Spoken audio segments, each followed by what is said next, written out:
Runner's knee, it's a pain in the knee that we'd all rather not have. And we've made a video on what it is and how to treat it, but surely prevention is better than cure, right? Great, well, you're with me, then this video is for you. Today I have 8 exercises to prevent that dreaded pain in the knee.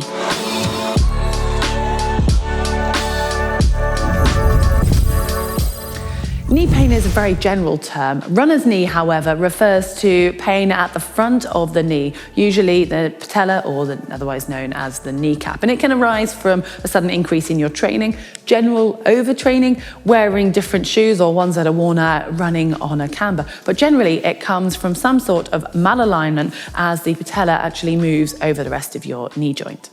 And there are a few things that can interfere with its tracking, and it's usually a combination of muscle weakness or not firing and then muscle tightness in other areas. And that's the areas that we're focusing on today with this video. Your glutes play a vital role in running. They act to extend your hip and also work on rotation. And if they're not firing correctly, you can actually see a hip drop on the stance phase of your running gait, and that will put more pressure on your knees. If it's really bad, you might even see a visible sort of inward lean on your knees, so they actually slightly knock knee. But I'm sure you're not here to hear the detail of why. It's all about the exercises that can help prevent any problems with the glutes. It's the banded side walk, otherwise known as crab walk. It's really simple, but you do need an elastic band or a physio band of some sort. Depending on how tight it is and its length, you can either put it over your legs just above your knees or just above your ankles. Bend the hips and your knees into a semi-squat with your hips and shoulders facing forwards. Pop your hands on your hips just to remind them to stay in this position. And then simply sidestep in one direction for 10. Try to make it as smooth as possible and keep your shoulders level as you're going. Return for 10 in the other direction, back to your starting point. And you'll soon know if you've got it right, as you'll feel the burn. Repeat it a total of 2 to 3 sets.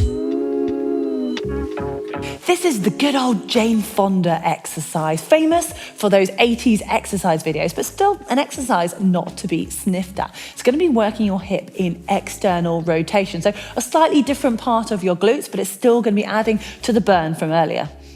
So lie with your back to a wall to ensure that you're staying at 90 degrees to the ground. Have your knees slightly bent and your top hand just resting on your hips. Make sure your hips and shoulders are facing the wall in front of you and they remain so throughout the exercise. Resting the top foot on the bottom foot, lift that top knee and rotate it upwards, keeping the foot and hip as still as possible. It's important to focus on this small movement and not allow any other movements to compensate. Try to do 12 to 15 twice through on either side. And if it's really easy, you can simply pop a band around just above your knees for added resistance.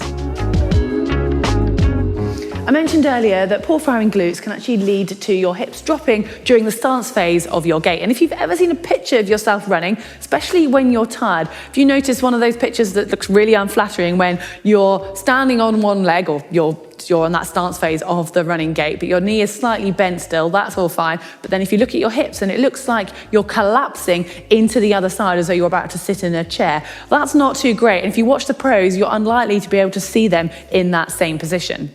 So to counteract that, we want to find a step and stand parallel to the edge with one foot over the edge and one foot on the step, obviously. And again, hold on to support if you need it. And then keep facing forwards. You're going to gently drop that foot and hip down. So your foot's coming off the edge of the step whilst you're still keeping the weight-bearing legs straight.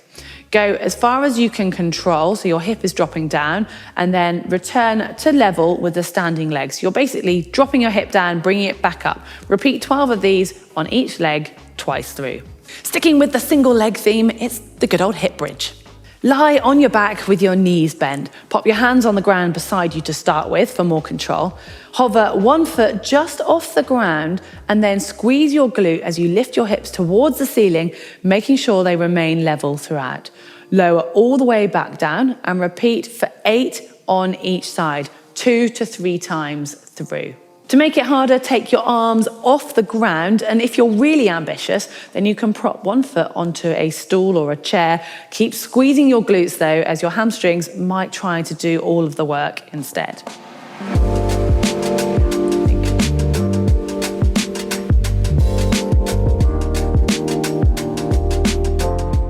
Let's not get too bogged down with glutes, as they aren't the only part of the puzzle when it comes to runner's knee. There's a very small but significant muscle called vastus medialis oblique, which you might actually have heard of it as a VMO. And it's a small muscle that sort of runs diagonally and sits just above your knee on the inside. And this is key in getting your patella, your kneecap, to track correctly in that femoral groove, so tracking up and down in a sort of pretty much straight line. This is a relatively straightforward exercise and isn't going to be very difficult to do, but it's really working on activation. So you're going to sit with your legs out straight in front of you with a towel or something similar just underneath your knee, so you've got a very slight bend. And then I want you focusing on your kneecap. You can do one at a time and think of trying to pull your kneecap up towards your body in a straight line. As you do that, you'll naturally straighten your leg. And once you're in that position, hold it for 10 seconds, that contraction, relax, and do it on the other side and repeat 10 in total. This is a more dynamic exercise that's going to activate the VMO, but it's also going to involve quite a few other muscles, and no surprises, yep, your glutes too. Pop a physio ball, exercise ball, whatever you want to call it, behind you and lean against the wall, standing with your feet just a little bit wider than hip width apart. Squat down, keeping your back parallel to the wall, and watch your knees that they're tracking straight out in front of you, not wobbling in or out. And once you've dropped down into that 90-degree position at the knees, the hips, and the ankles, then push back up to standing, still focusing on the knees. And complete this for a target of 8 reps, 3 sets through.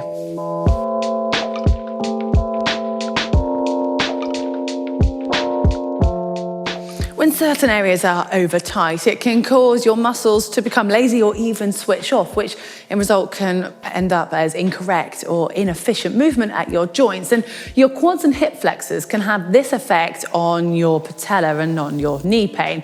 So when we go through these stretches, I just want you to remember that please just do them after you've done a run or your muscles are naturally warm anyway. The basic quad stretch is still one of the best as long as you do it correctly. So for this, you want to just be in standing, and again, you might want a wall for support so you can really focus on doing the movement correctly.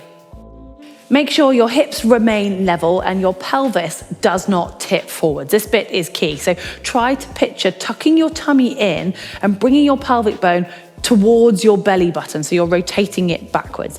If you've done this correctly, then your starting posture will naturally isolate the quads. Take your foot into your hand of the leg that you're going to be stretching. Gradually pull your foot towards your bottom, hold for a minimum of 30 seconds, and then swap and repeat on the other side. To move this stretch further up the front of your legs into your hip flexors, you're going to simply take a lunge step forwards. And if you want to intensify the stretch a little bit further, you can place your back foot up onto something a little bit higher.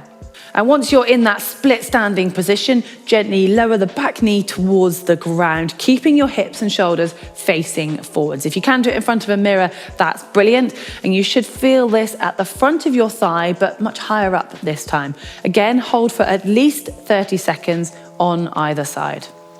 That is a pretty comprehensive list, I'm aware, and I'm not expecting you to include all of those, but work out which ones you need. And if you are prone to having anterior knee pain, then you are going to need to do a selection, as I'm afraid it's not just one exercise that will solve your problems. But play around with it and find the exercises that you know you can commit to doing regularly in a nice routine. And hopefully this has been helpful. You've enjoyed it. If so, give us a like. You can subscribe to us on YouTube by hitting the globe, and you can also follow us on our social media channels.